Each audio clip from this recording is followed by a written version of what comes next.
Money Lee checking back in at the Grass is Greener podcast.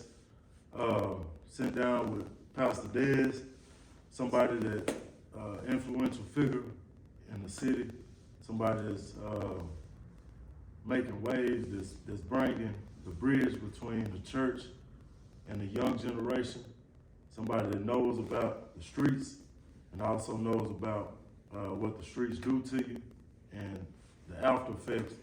Is a man that's upstanding in the community, somebody that I admire, I appreciate, and he gave me the platform to come tell my story about a year ago, to give my testimony before his church, and I appreciated that. So in return, I'm sitting down with him, and I just want to figure out how he got to this point in his life journey. So today I got Pastor Des sitting down with me. Appreciate So let me say this right here. I want to say that I am elated. I am so thankful that this brother allowed me to be on his podcast today. I've been waiting for this. I've been really waiting for this. I told him when I first saw it, and I've been watching. I still call him Money. I know him Montreal. I still call him Money Lee. And I've been telling him, I said, hey man, I follow you, bro. I like what you're doing, and I like what you do in the streets. And I've been telling him, I tell all the young brothers, man, it's gonna take you guys that's gonna change these streets and stop this pipeline to prison. It's gonna take you guys, man. Thank you for allowing me to be on. I appreciate you, man. I appreciate it. I'm serious, but I really appreciate that. Yeah. All right, so like I tell everybody, man, it's not an interview to where we gonna be. Right. I got a list of questions. We just gonna, wherever the spirit take us, wherever the conversation take us, we're gonna go there. Yes, sir. But starting it off, I want to get a little bit of background. I want you to tell the people about you. So I grew up in Houston. I grew up Third Ward. I grew up with my family. My mother and them used to own a business on the corner of Calumet and Live Oak, Third Ward, and we ended up moving to Windsor Village. And I went to school at Madison, but my grandparents were from Nacogdoches. I spent all my summers on Brewer Street. Okay. On Brewer Street, that's that street behind the fire station on East Main. I used to ride my bike all down Orton Street, and I tell people all the time that a lot of you young guys probably don't remember, but Mr. Weaver had a store right down on like I don't know if they call it Martin Luther King Street now. But he had a store there, and I used to ride my bike down there, man, and that's where I learned my black history at, even though I learned black history in Houston. But between Houston and Nacogdoches is where I grew up at. This is my hometown, you know, my family from here. My mother went to school at E.J. Campbell, my daddy went to school at E.J. Campbell, my whole family, and from Nacogdoches, you know, the Tolberts of from Pine Flats. So okay, anybody, all them Tolberts, if it's a Tolbert in Nacogdoches, a lot of them don't even know me, but we're related some kind of way. Yeah, we all came from off the same plantation out of St. Augustine, so we all the Tolberts. But yeah, my roots was here. I was born at Memorial Hospital over there on Hospital Street, and then I was raised in Houston, but I spent all my time, a lot of my summers right here in Nacogdoches, man.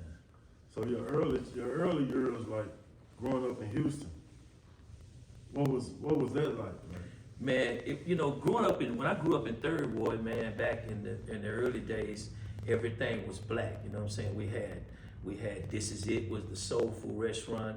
You had Majestic Theater was downtown. You had black pharmacies. You had Riverside Hospital. Everything was black, and so I grew up in a time where everything was black, and I didn't get a culture shock until I came to Nacogdoches, right. Because when I grew up in Houston, everything was African American, and so everybody, if we spent our money, it was inside of Third Ward, and then then eventually people started migrating out to Windsor Village, and so I grew up. I went to Windsor.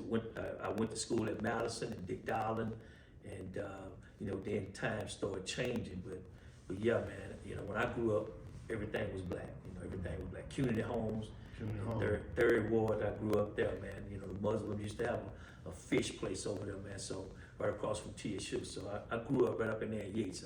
I know a little bit about the modern day Third Ward. I went to U of H. Oh, you went to university? Okay. Yeah, I graduated 2004.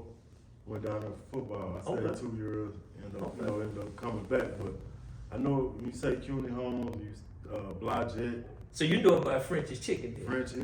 But originally, I went down there not too long ago. They had moved. Yeah, they moved French's, They moved yeah. French's. Yeah, closer to University of Houston, yeah. But and I tell people all the time, Frenchie's was good. Yeah, The line was just long, it was just long, it was worth the wait. worth the wait. It was worth the wait, man. But I used to go to Timmy Chan's. I still, I still live with Jimmy Chan's, man. And I think they started to close quite a few of the restaurants down there in Houston now, but I think they got one on Scott every now and then, man. I'll go there. I walk from U of H straight down Scott and get my hair cut at the Third Ward Barbershop right there. And right across the street is Timmy Chan. Yeah, Jimmy Chan, yeah. But there was another spot on Blodgett. On Blodgett. It was a little Asian, hole in the wall little restaurant. Yeah. They had the fried wings and rice just like Oh yeah. Timmy Chan, but that spot was good too. But now, when you really want something down there, if you go south on Scott, down there on the corner of Scott and Reed Road, they got a place called TP's, and I still go there to get me some fish, man, because I love saltwater catfish. Okay. So I still go, man. But like I said, man, that Third Ward, South Park, Yellowstone, I grew up in that whole area. We used to hang out at, we used to go to, this in the days where I would, smoke a little weed. Yeah. And we would go to McGregor Park. Oh, yeah. Post a lot of police wouldn't mess with you. They wouldn't mess with They'd you, be out there McGregor on Park. Sundays hooping, you know. Yeah. McGregor Park was it, man. McGregor Park was it, and like they got the big homes Right, back over there by the bayou. That's where Beyonce grew up. She grew up over in that area, right up over there where the big old houses at, right there. By OST and all that. Yeah. When you cross, come down, and then you, I think that's Cullen or Scott. When coming from UH, and you cross the bayou right there. They got the big old homes right there to the right there. Yeah. So that's what come up there, man. And like I said, man, I never, that's where I learned. That's where I learned to hustle it, man, down there in Third Ward, man. That's where I learned it at, man, down there in So Third you Ward. said some while ago about when you were growing up and then everything changed. Man, it changed, man, when the whole crack epidemic came in, man. When I was growing up in Houston at the time when, so the way Houston was split up back in the day when I come up, everything north of 45 was Crip area, and everything south of 45 was blood area. So when they ran the Jamaicans and the Colombians out of Florida, they came to Houston in the 80s. Okay. So it was a war in Third Ward. And I came up in, me and a lot of people may not know, I don't know if you ever heard of Smitty T. Smitty T was a legend in Southwest Houston, man. And so me and Smitty, we grew up together. We went to Madison, went to Dick Dowling, and so during that time, man, things shifted. It shifted. It started to shift. You had all the blacks that were growing up in Third Ward trying to run. They started moving out in the suburbs. Okay. You see what I'm saying? They started moving out in the suburbs where the white folks was. See, when my aunt and them first moved to South Park was nothing but white folks out there. And my aunt and them used to live on Greylawn. And I remember we used to go outside, man, the white folks used to throw rocks at us. Now, South Park is a number of brothers. So it changed in the 80s. So you grew up in a time where, like, I would watch documentaries, like about California, LA, when Compton, Yeah. and they talk about white flight. Yeah. When the blacks start moving in, the whites start. They started moving out. So And that happened in Houston also. It happened in Houston, man, even with us, because we were living in Third Ward on the corner of Calumet and Live-Oak, and then, my dad, my stepdad went to University of Houston, graduated, got a business degree, so he owned several businesses in Third Ward, and then we turned around and we moved out the hood, Right. and we moved way out there with the white folks, and out there in Hiram Clark. And so, when it's like anywhere else in Houston, when the brothers start coming in, then the white people start moving further south. So that's the way it was with us down there, man. But like I said, in that time period, it was a war, man. There used to be a club over off Griggs Road, man. I never forget it. Griggs Road, there was a club, man, and if you go down Griggs and you cross over, I think that Scott cross over Scott. It was a club up in there, man. I never forget, man. A friend of mine, they was everybody when the Colombians, when the Jamaicans and the Colombians, they were fighting over turf. They were fighting over hoods and different areas where everybody was selling dope and stuff, right? So it was a war. Right. And I had a partner of mine, man, that come out of this club, man. And when you turn up in this club, you go up in there and you go up in there, you park on the backside and you come out. It was only one way to come out. So you parked on the backside. And man, this dude run out.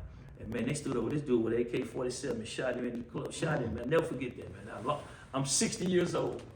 And bro, I was in my 20s. And I never forgot that to this day, man.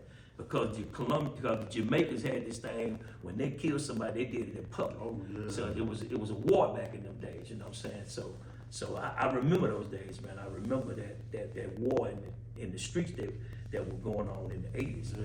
See, I was born 1985. So yeah. I was born like in the heart of the crack epidemic. Yeah. So I didn't witness. I was born at that time, but I didn't witness. Yeah. And I always heard people talk about it. So the question, like, when crack started to come in, did people know that? Like, was it just a casual? Man, I had when it came in, man, you know, it was cocaine was a drug that they snorted, you know, back then. Then you had some brothers started using baking soda, started cooking this stuff up, and then, you know, before you knew it, you know, the Colombians was bringing these kilos in, man, and our streets was bombarded with crack. And so, man, then it changed the fabric of our community. And so people didn't know that you had like Freeway Ricky Ross that was right up here. Troop was out in LA. So he knew that during that time the government was selling was trading dope for guns in this Noriega war that we had going on. You know, so they were it was some dope coming into the United States. That was the Reagan era. Right? That was in the Reagan era. His wife was talking about say no to drugs, but the whole time they were bringing it in. So you was alive for the City on the Siege era. I was there, man. I was there, bro. I was there. Like what was that? Because the way I heard it explained was that that the police had the ability to just stop you. If you standing out, they could just run up on you. Bro, so we wasn't like they was in California where they was coming in and taking boomerang, these big tank things and tearing up the whole side of your house. They was stopping you and they was patting you down and they didn't, at that time, they didn't have to, they didn't have to have that. Yeah. They didn't have to have that. See what I'm saying? And so that's the way they were doing, man. And see, the whole sentencing guideline and all this stuff came from Clinton.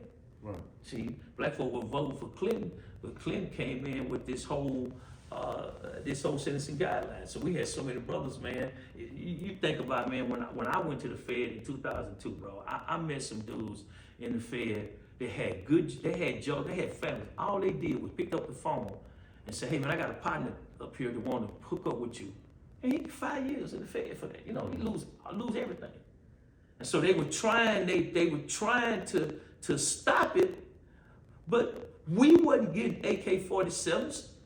They wasn't stopping all these truckloads of kilos coming in from Mexico or whatever it's coming in from. They wasn't stopping it. But it was killing our community. I read a book when I was locked up by a lady named Michelle Alexander. Mass Incarceration. Mass incarceration. She speak about Joe Biden. 1994, the crack law. The crack law.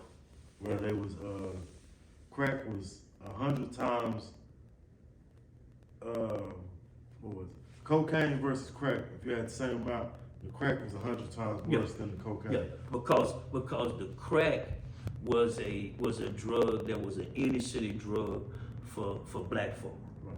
And the white folks out in LA at the clubs out there and these white folks in New York, they were snorting. But it was the same thing. Right. You know what I'm saying? It was the same drug. Yeah. It just they just focused on that crack because it was. Yeah, they just chopped it up and threw some baking soda in there and turned it into what they turned it into. So I saw, man, during that time, bro, that was a horrible time, man. You know, man, at that time, man, I remember Southport Village, man, was under siege, man. They had crack houses everywhere, bro. And I would go to with my cousin, man, and I'm sitting up looking at it like, man, this stuff is, at that time, you know, How old was you? I don't mean to cut you off, but how old was you around this time? All this going in on. 84, man, I was probably 80, 90s, man. I was probably in my early 20s, man. So while all of this is going on, the Reagan era, you know, the importation of drugs and guns, every city under siege, you being a kid in inner city Houston, 3rd Ward, what was your mentality? So at that time, man, when I was growing up, my whole neighborhood was Piru country. Everybody in that part of Houston was Piru. Either you rode, if you was with somebody, or you was on the outside. Right. And so, and with my crew, you had, so during that time you had different within this game. You had guys that were selling dope. You had guys that were doing credit card fraud. You had jack up kids. You had everybody doing everything. Yeah. And so my deal was, and I told you this in the beginning, there's no secret to me. I was part of the hustler. We were part of the credit card schemes and all that. Then you had cats that was selling drugs. Then you had some friends of mine on the next street. They would go to car lots and steal cars, brand new cars, and bring them back to the neighborhood and put them in the garage and chop them up. So it was a time of hustling. Yeah, hustling back then. Yeah. And so, which I played basketball, and after my stepfather died, then it was just me, you know what I'm saying? I became the man of the house. And I didn't have mentors like what we had now. Right. So that means that the streets was it. Yeah. The dudes on the street, that was my family. Because my mother was never there. And I can imagine, because like I said, I've heard a number of stories. I've heard stories about Nacogdoches. So I can imagine in Houston, if the streets is your influence, a lot of dudes getting some money. Dudes was getting real big money down there, man. Yeah. These was making a lot of money back in them days, man. And then, like I said, you know, then the Fed came in because these guys was making so much money. And so it wasn't an issue. It wasn't an issue that we had whole families being tore apart because people were getting strung out on drugs. It wasn't about that. It's the money. It was about the bread. Yeah. It's about the bag. That's what it was about. So as the time progressed, like as that time came, I ain't gonna even say that it phased out. What happened with you as that time, as you grew older? Like where did you go when you started to see the destruction? Like where did you go from there? So then I was using drugs and on drugs myself, and everything was just haywire until I had a daughter. I have an older daughter that's almost 40. Right. And so that's when my life changed. And then I got away from Houston, because any two ways I'd have stayed in Houston in that time period, I'd have probably would have been dead or doing life in prison. You know what I'm saying? So I left Houston and came to Nacogdoches. So you made a conscious decision I to had say, to. I gotta get away. I had to, man. I got busted off hiring Clark. We had some fake credit cards, and I got busted and could have went to jail. And a friend of my mother's got me out of that trouble, and I came to Nacogdoches. I came to Nac. What year was that? Man, that was in probably 80. That was in the 80s, man. That was in the 80s, close to the 90s when I came to Nacogdoches in the 90s. And I was kind of backwards and forwards, you know, because my Nacogdoches was different at the time, man. In Nacogdoches, it was different. You know, the crack hadn't made its way up this way. It was still in Houston. Right. And so Nacogdoches was, you know, everybody was playing sports and, you know, and That's what I'm gonna ask you. So you transition, you have a conscious decision to say, hey man, it's tough. I'm caught up in the game right now. yeah. I need to make a way of escape. I need to get up out of here. I grew up in Nacogdoches also, so I got a pocket right there. Yeah. So you came to Nac. So when I came to Nac, bro, believe it or not, my grandfather took me to the school out there, man. And it was my 11th, 12th grade year. And I never forget this black man. He was a principal. I don't remember his brother's name. He said that told my grandfather. He said all them guys that come from Houston, they ain't nothing but trouble. They ain't nothing but gangbangers and trouble and stuff like that. Which you know, they got mad, but they do what they do. You know, because we were running from them. Y'all move faster. We move faster, man. We move faster. So I come here, man, and then some things happened while I was here, man, and then I kind of just dropped out of school and was back and forward between Houston and here, and you know, because my mother still lives in Houston, and my grandparents live here, so I was backwards and forwards, you know, because all my friends are down there. Like with me, I've had one of them type of moments, but even when I made that move and I went somewhere else, I wasn't in that, but I still had that mindset. Still had that mindset. If it's an opportunity to make a play, I'm gonna get on it. Was that when you came to that? Was you still? I still had the hustle mentality. You're always, if you're a hustler, right, and you came off the streets and all you know is the streets, you know how to do is hustle. And that's right. All I did. I knew. I didn't go to college, so all I knew was the hustle. So when I came to Nacogdoches, it wasn't a lot going on up here. Wasn't really no hustling up here. So that's why I was back and forth to Houston. You know what I'm saying? Because it wasn't a lot going on up here.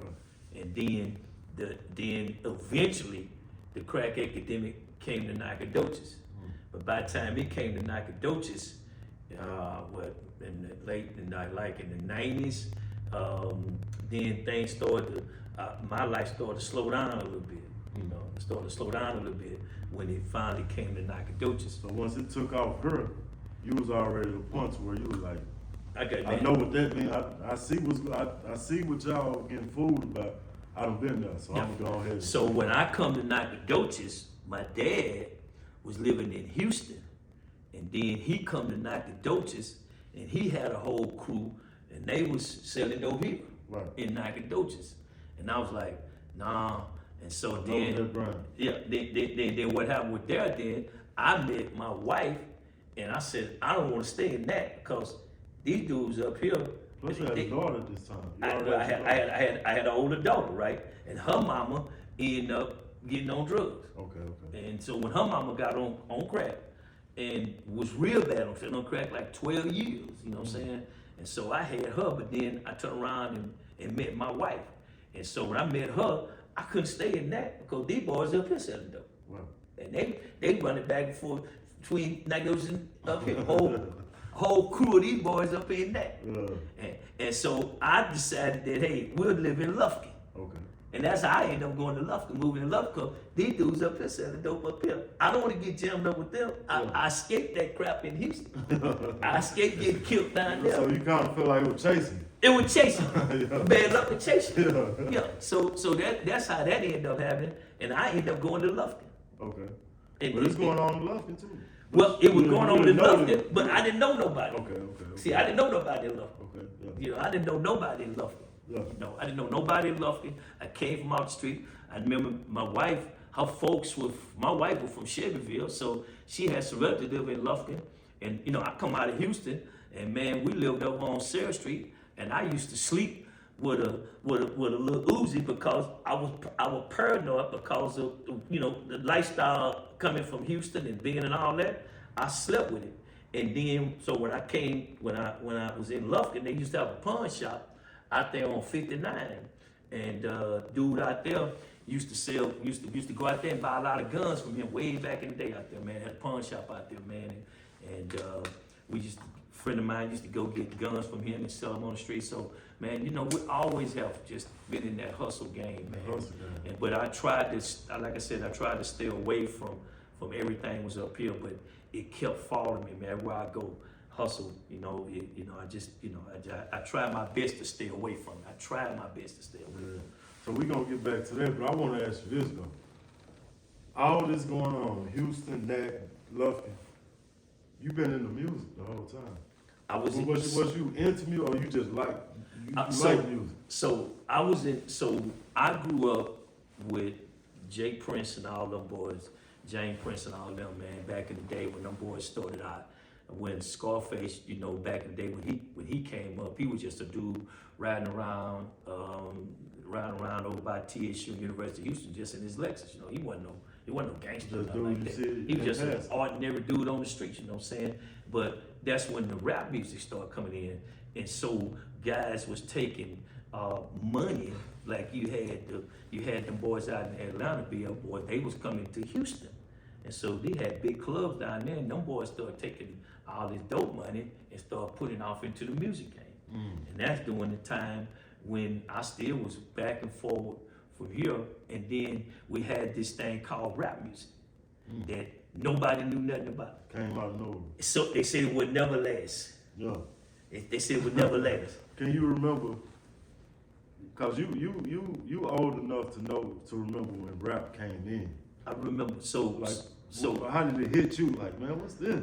So when it came in, man, you know, it was a New York thing. You know what I'm saying? It was a New York thing. It was in New York, and then it migrated over to the East Coast. But it was a New York thing at first. That's where it came from. It came from breakdance and all the boys out there in New York. And so when it hit California, they was you know, they was off into the whole African thing with the whole big African symbols and all the African colors and all that stuff out there. Then you had Run DMC was coming in, and so at the time when Run DMC came in, I was living in Dallas. Okay. And so they used to have a club over by Redbird Mall in Dallas. And that's where I met one of them Run DMC boys, the one that's with the glasses that died. I can't think of that boy's name. But anyway, I met him over there at the mall in Dallas. And so at that time, they was kind of changing, Run DMC was kind of gradually changing the culture of rap music. But then when it hit to LA, and then you had NWA come out, and then you had the DOC that was from Dallas. Then I'm like, oh man, I mean, they came out, and it was a total different game when them boys came out. Cause I heard older cats, when you heard Easy for the first time. Oh man, Easy was the when I first heard Easy, man, I was blown, man. I was like, man, this dude is it, man. And so you had Eazy-E coming out. And then you had the whole NWA came out. I mean, them boys. And then you had Ice Cube came out. I mean, them boys was on it. So they took it from the break dance and spray paint hip hop here in California, and them boys brought real life to it. So what they did was they sung about a gang culture that we were dealing with right then. And then so it changed again when Biggie. And it went back to the East, it went back to New York with Biggie and Diddy and all them, because then they were talking about money, but they was in Versace shirts and Versace cologne and all that. So rich money. Yeah, they were using money, and so they wasn't in tennis shoes and low glasses and all that. They was in Versace's and suits and Magnati shoes and driving Roses. So the game changed, and you know, because the game changed. It went from when it first came out breakdancing to this African Bun B and all that. Them boys out there in New York, not Bun, what's his name out there? Bun Bottom, all them boys there. So it went from that, and then it went to Run DMC. Cause Run was wearing Adidas tennis shoes and all that. Big gold chain. Then it switched from that to the East Coast, and they were talking about a gang culture that similar to what we were dealing with in Texas and other little small areas. And then it went from that back to New York. And it went back to New York, like I said, then it took us to a whole nother level at that point. So somewhere off in the Rap-A-Lot, Suave House, all that, they found their way off in the mix too. Suave House never could. I don't understand why Suave House never did, Swisher House never did go make it to the next level. I never understood that. I'm talking about Suave with Tony Draper. Tony Draper, yeah, I remember Tony Draper, but I lived a lot of house with Swisher House, and I did a little bit with Tony Draper back in the day. Okay. And then so you had Tony Draper, yes, you had Swisher House, then you had Jay Prince now. And so we wasn't still getting our credit down here, even though we had Scarface that went international. We still wasn't getting our New York was trying to hold. New York. So it was New York and L.A. Okay. And then all of a sudden you had Lil Flip. So Lil Flip was from Timpson. His folks from Timpson. Oh really? I didn't know that. Yeah, Lil Flip folks from Timpson. He from That's Timpson. when Flip them started coming around. That's when my generation was. Yeah. That's when we was in our teens. So then you had Lil Flip come out. We still wasn't exactly there, but then you had some brother from they called it East Texas, which is Port Arthur. So you had Bum and you had Pimp come out. Yeah. And so and then those Bum them was more my age when they came out. I mean Bum about the same age. So that's when them boys came out. And so the music instead changed in Texas. But Bun them was probably one of the only rappers that really went to the next level. Yeah. And then when you look at the way the rap game is now, it's a female now. Female dominated. It's from it's female dominated now. Yeah, I think that. Not to get off track, but I think that's mostly because the labels, the major labels, they can shift the game however they want. Well, man, it's like, man, I tell brothers all the time, because when I was in radio and stuff, and I had a radio station and stuff, that was one of my dreams. I always wanted to have an urban radio station at the time. And so when we did the whole 93.9 thing at the time, that people told me it would not work. And for a long time, we did not have that. And so what the labels do is when they come in, they bring a certain song. And so when they bring a package in, see, this girl Megan Thee Stallion, she's a package. She's a whole package deal. Before they had Megan, they had Candy Red. There's been other girls that could have got to the next level. Right. But then we had Bun and Pimp and all them boys and Flip and all them, but for some reason, them fellas never did want to leave out of Houston. They always wanted to stay in Texas. And that was a question we always used to ask, why these guys never did go nationally. None of them never went national. I heard Bun on Drink Champs, he was saying that Texas is so big. Yeah, and they can make millions of records. At that time, it was out of the trunk, CD sales, Yeah. sound skin. Yeah. And they could make what a cat on the East Coast make going up and down the East Coast. They could make all of that right here in Texas. So man, for years, Bun them was still getting $8,000, $9,000, $10,000 a show. Yeah. You know what I'm saying? When you get a dude came from out of Atlanta, just say out of Memphis, because a lot of my connections with radio station in Memphis, which was 007, was he was on V90 up in Memphis, and so he was telling me about Young Dolph and Moneybag Yo and all these boys back in the day, and these boys come out, man, they getting 20, 30 grand a show, and then I got boys here in Texas still getting $5,000, $6,000, $7,000, $8,000 a show. 20 girls still getting that. And still getting these pennies. Yeah, I see what you're saying. You see what I'm saying? Yeah, you kind of putting a bubble on yourself. And I never till today, and that's what it is. It's still like that now. It's Texas still like that. rappers really don't move too far out of Texas, Louisiana, this area. We don't, and I don't understand why, man. That's been a $1 million questions, and that's because they've been able to just work their circle. Like Bun, I got an email the other day that he's finna go on a tour. So will his tour, will he sell out like all these other boys? I don't know. We'll have to see. And I think that the thing with the Texas rappers, they was mostly independent. Yes. So Yes. versus the upstate rappers that's with a major label, they may be getting more show, but a lot of that money goes directly to the label. Yeah. Versus this independent artist that's getting all the money. And I think that's why a lot of Texas, them Houston rappers was like, man, I'm good because I done made a lot. Yeah. When When they was selling CDs out of the trunk, for the streaming, they was making good money then at that time. See, they was making real good money at that time when they was selling out of their trunks. But then you take a cat out of New York, LA, that's selling stuff out of his trunk, but he touring all over the country. Big deal. That's some major cash. That's a big difference. You know, you're talking getting a show every Saturday around here when you doing a show, when you on tour getting one every other day. Yeah. You see what I'm saying? Yeah. So It makes a difference. It makes a big Add up difference. difference. It makes a big difference, man. Yeah. And I've been on the setting up.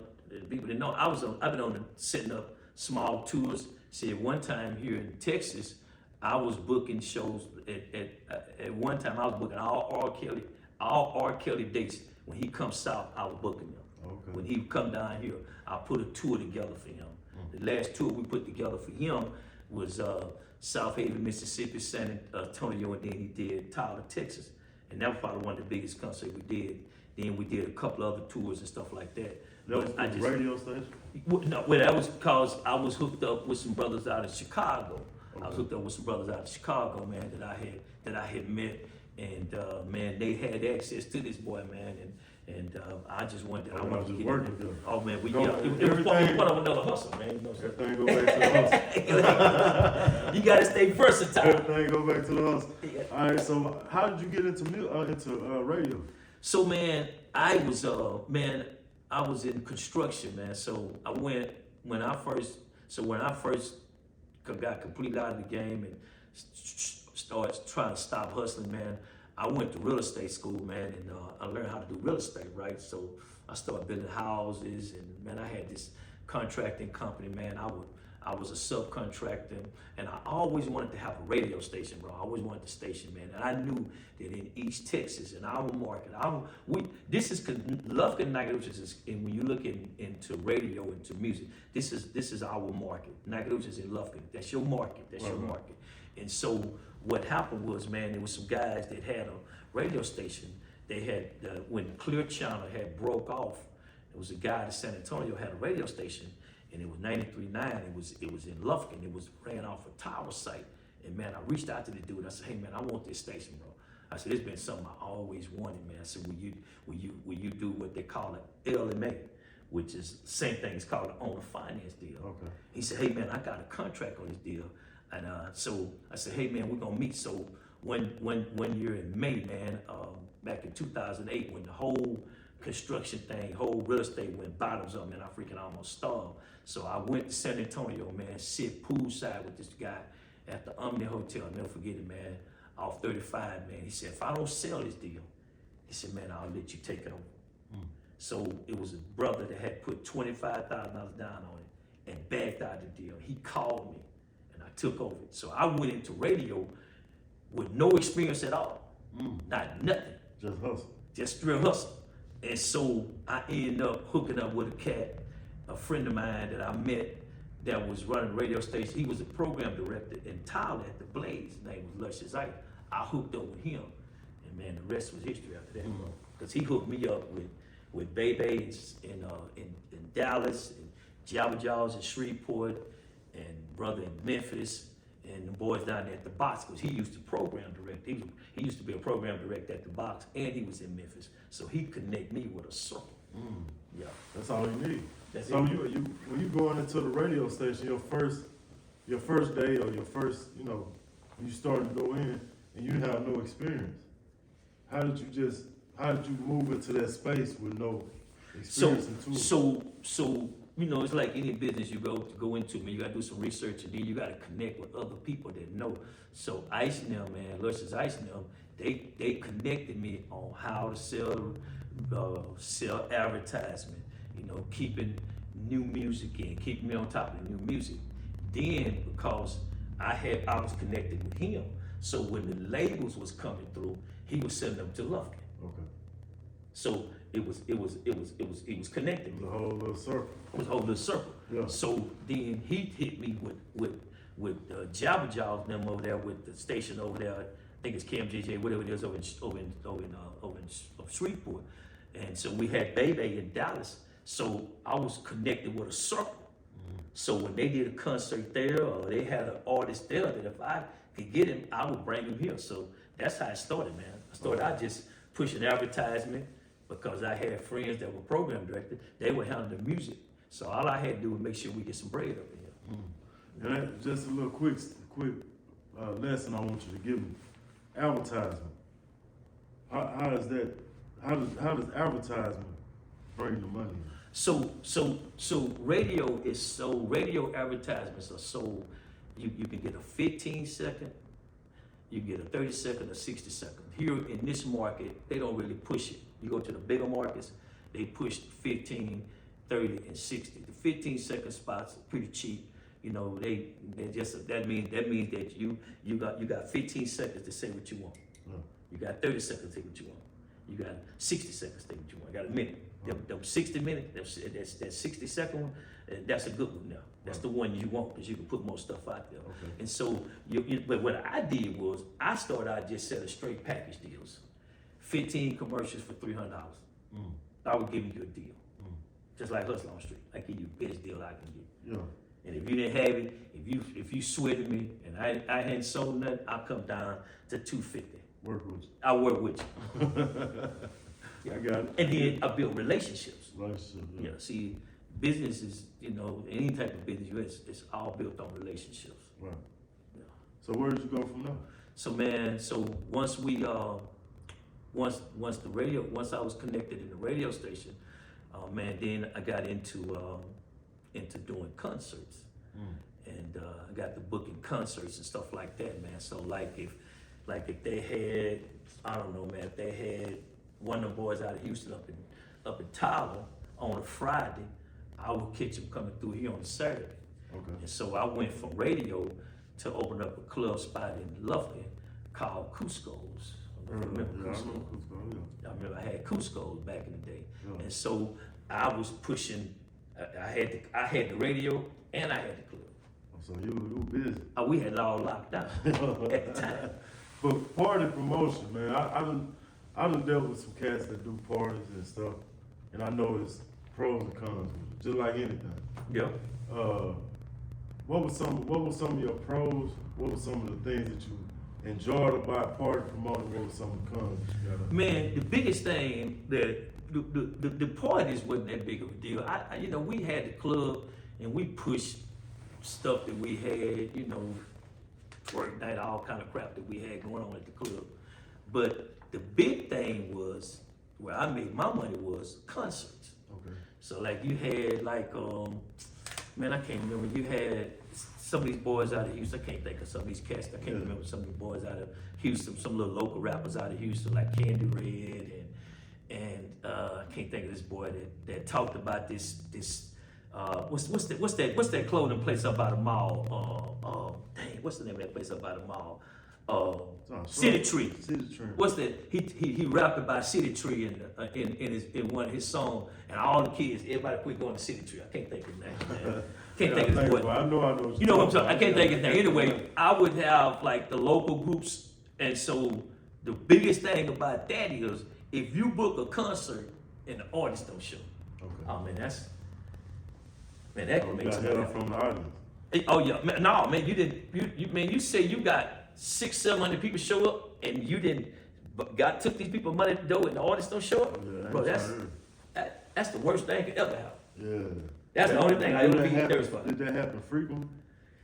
It didn't happen to me. Let me tell you something. One time, bro, there was a dude at the college up here had booked Webby for a show at the Expo Center here in Nacogdoches. I think I remember that. You remember that? Webby, well, at the time, me and TQ was buddies, which me and him was partners. That was Boosie's brother. TQ, And so TQ was Boosie's brother, and he called me. He said, "Hey, bro, this cat's did Webby something." He said, "Man, Webby's never coming back to Nacogdoches again." I said, "Come on, bro. We got nothing to do with this dude. Ain't even from Nacogdoches." Because he had paid him his front half, but didn't have his back half. Didn't nobody show up. Well, the people showed up, but he didn't pay Webby his back half. Oh, okay. So Webby didn't hit the stage. Yeah. See, that's the worst thing that could I happen. think was that on? It was like on Halloween or something. It was some big day. I don't remember what date it was. Remember, I swear. I can't remember what the date was. Yeah. But yeah, they called me, man, because at the time I think Boosie had went to jail, and he had this. I can't remember. He had this group, man. I can't remember this group he had, man. He had some group or whatever. I can't think of some group he had. And anyway, I was pushing them pushing that group on the radio station. And so that's how I met a lot of them cats, man. Okay. I met a lot of them through the radio station, man. All right, so where we at right now, man? You done lived a whole life. How old was you right now with the party? Like what age group was you Man, in? I was probably in my 50s then. In your 50s. I was in my 50s, man. So you married with kids? I was married with kids, man. But it was a business to me, man. I wasn't in the club. Oh, You know, yeah. I wasn't in the club. It was all a money-making thing for me. And then I had a friend of mine down there in Lufkin that Slide owns Jack's Record Take. Me and him was partnered up. Slide was in the club. I wasn't in the clubs because I was going to church on Sunday morning. You know what I'm saying? Okay. I was going to church. I couldn't be out all night. I go to church on Sunday. I wasn't preaching at the time, but I was still going to church. Yeah. And so Raised like that. yeah. So I was going to church, and so you know that's what we had going on. And then after I had the R. Kelly concert, it was so huge, till we ended up opening up another club in Tyler called Rio. Rio. We had the Rio Club. I was in in Tyler. town with this. I went to TJC. I remember Rio. We had Rio on the loop over there. Yeah. And so I had other people running it, and we just used to go up there on Saturdays and pick up the money and come back to Love. Yeah. You know. All right, so, but all of that being said, we sit right here in the church house. The whole backstory, you know, that's a lot. I'm gonna tell you. I'm gonna tell you. It's a true story. So, 2015, we did the R. Kelly concert in 2014, Halloween 2014. 2015, bro. It's October, and everybody in Tyler have their homecoming. I got Rio, big club, nice. No, yeah. My nephew, Vosky Thomas, them, they came up. I get them the whole VIP section. That's a true story. October 2015, bro. Homecoming, I booked the whole club out that whole month for homecomings. That's TJC, that's Wiley, Texas, all of them had they homecomings in October. And the Lord spoke to me, man, and told me to walk away from it all. I walked out of the club, bro. I stopped at Luby's in Tyler and ate, and I never looked back. I told the Lord I'm gonna go to work for you. I never looked back, bro. So that, and I've had that kind of moment, so I can understand it. But speaking to the people, what type of moment is that where you are at the highest level? You know what I'm saying? You got R. Kelly, you got the club, money, everything is going good, and you say God spoke to you to tell you to go to a totally different direction. Man, God told me to walk away from it all and go into ministry full time, bro. I said, how am I gonna eat? How am I gonna feed my kids? How am I gonna get my kids through college? What came back to you? I had to do it, bro. I thought I was gonna freaking starve. Yeah. But I walked away from everything, man. I walked away from the whole business. Now, You still got your hustle. I still had my hustle. But did I keep my one thing I could not never do was I could not stop the relationships that I had because I was going into ministry full time. Okay. So I still was booking shows and I'm preaching. Even now, people call me, hey man, like this King George dude, we got people trying to book him. We've been trying to get him to this area, but we can't get him. So I got people still call me, but it's more of a business to me now. And it was a business to me then. I could not cancel my relationships with all these people that I had met in the music business all these many years ago. I could not say, man, I'm preaching now, bro. I'm doing this now. I was just associate pastor at the time. I said I refused to not have a relationship with the people. I kept my relationship with everybody. Do you think God? Do you think He look like? Is that a notch down for you that you're not willing to give up those relationships? No, because you know what, bro? When I looked at the scripture, man, I found out that Jesus, man, he dealt with everyday people He dealt with people that you think about the woman that had they bring this woman to him. They say Jesus, we caught this woman in adultery. Yeah. Now I told a church not too long ago, they caught this woman at the Motel 6 and they bring this woman to Jesus and they said, Jesus, we want to stone her to death. Jesus never said a word. He said, whoever have not seen, you cast the first one. I don't judge nobody. I don't judge nobody. And that's how I look at it. I asked you that because I just wanted to see your answer for once. And I believe the same way. That you change your life, God help you, send you on a different path. For you to cut off people from your old life would do you a disservice and do them a disservice because the connection will let them see that it'll bring them this way. Man, everybody still calls me, man. Everybody in the business, I still have relationships with everybody. Because, man, it don't get me wrong, you have preachers that don't deal with certain people. But I'm not one of them. Right. And the reason why, see, it was out of the norm when I called you and said, hey, man, I want you to come here because people need to hear your story. Right. See, it was important that I be on your platform because I got people that look at you, look at everything you do, that I got seats in these people for. We don't judge nobody, bro. Right. Nobody. Right. We can't. What do you say? Like he is without sin, cast the first stone. Bro, I can't throw a rock at nobody. I still got some issues, bro. Myself. And I'm not going. I don't tell these folk that come here tomorrow that I don't have some issues. So you say you went in as an associate pastor from the night where God called you and told you to go this way. How long was it from that moment to you becoming an associate pastor? Like, what was that time frame? Man, it was probably months later, man. And man, I just I had just kept running. I had been running from the Lord, man. I had been running, but you got to back up. I got to back up. So in 2001, I caught a federal case. Okay. And I went to federal prison. And I'm sitting in Texarkana. I'm sitting in a medium-high prison, and it's Thanksgiving. And I'm sitting out there on the weight yard, and it's snowing, triple barbed wire fences. They got a rover roll around the whole place 24 hours a day, 7 days a week. And I said to myself, I said, man, I'm sitting here like this, man. I said, what have I got myself into? My mother had to come from Houston, pick my grandmother up on Brewer Street, take my grandmother to Texarkana, take to a federal prison to see me. Man, that bothered me, man. I can relate. That bothered me. And for my grandmother to see me in that position, man.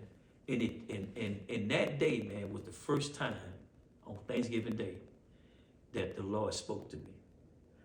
And he said, I'm gonna be with you. And when I come out of there, you know, I quit doing illegal hustling. Mm-hmm. But all my hustling then turned to legal hustling. Right. It was the same hustle, but it was just legal. Right. And so my life changed then. But fast forward to when I walked away from the club, I still had the hustle in me. And then I wanted to, I always said that if I ever got into ministry would never be about me. It would be about the people because of preachers that I had sit up under. I sit up under preachers that were money hungry people that treated people any kind of way. And I sit back and I watched it. They didn't do me like that because they know I'm a street nigga. Right. Just turned preacher. And I wasn't gonna take that. Like that. Yeah, we wasn't gonna do me like that. Yeah. And so they didn't treat me like that. And so when I went into the ministry, it was different, man. It was different. It's still hard for me today. It's still hard for me today. Some of these preachers, man, it's easy to them, but it's tough, man, being in this position, man. But when I walked away from that, bro, when I walked away from that in 2015, I never looked back, bro. Yeah. I never looked back. Because me being, I'm 38. I grew up in Eastwood projects. A lot of kids did, but on Sundays, 80% of our parents gonna have us in church. We grew up in church. Yeah. So my church van goes to Eastwood every Sunday morning. And back in the day when, like, my cousin Pat Moe, she lived in Eastwood. That's my cousin. She lived in Eastwood 50 years. Yeah. Yeah, so I grew. Okay. My best friend Timothy Powers. I grew up in Eastwood. My aunt used to manage Eastwood, so I grew up in Eastwood myself. You know, being here because I didn't spend a lot of time. My grandmother spent a lot of time out there. My cousin at Eastwood, and so back in them days, you know, the parents would call, and they would send their kids, but they wouldn't go. Now, I got kids that call to get on the van, and their parents don't call. I don't. The parents don't call. The kids call now. So and my question is, what happened? What happened with the disconnect between the church and that generation of that parents in that age bracket that don't believe in going to church or don't go to church? But see, here's what it is, Doc. Is the problem is the traditional. See, my grandparents came out of St. Paul. I was raised up in St. Paul Methodist Church. All my cousins, everybody Methodist, right? But the problem is I cannot do church like my grandparents them do. What you see me now in blue jeans, old tennis shoes, Air Force One, man, this is how we look on Sundays. Right. And we have to at some point, the church has had to get out of this traditional mode. They got to get out of this traditional mode because if they don't, we are already losing a whole generation right now. The young folk young people that don't want to come to church because they feel disconnected from the church. You know what I'm saying? They feel like I gotta have a suit on. I can't come in blue jeans. I can't have tattoos. I can't have this. I can't have that. No, man. The church have to learn to accept people. And that's the way it is at Stonewall, man. We accept everybody, bro. We don't look down on nobody. Straight, gay, what you want, whatever. You come to the Lord. Come to church. Come as you are. Come as you are, bro. Yeah. So, hey, let me take a break. Yeah, go ahead. Let me take a break. Go ahead, man.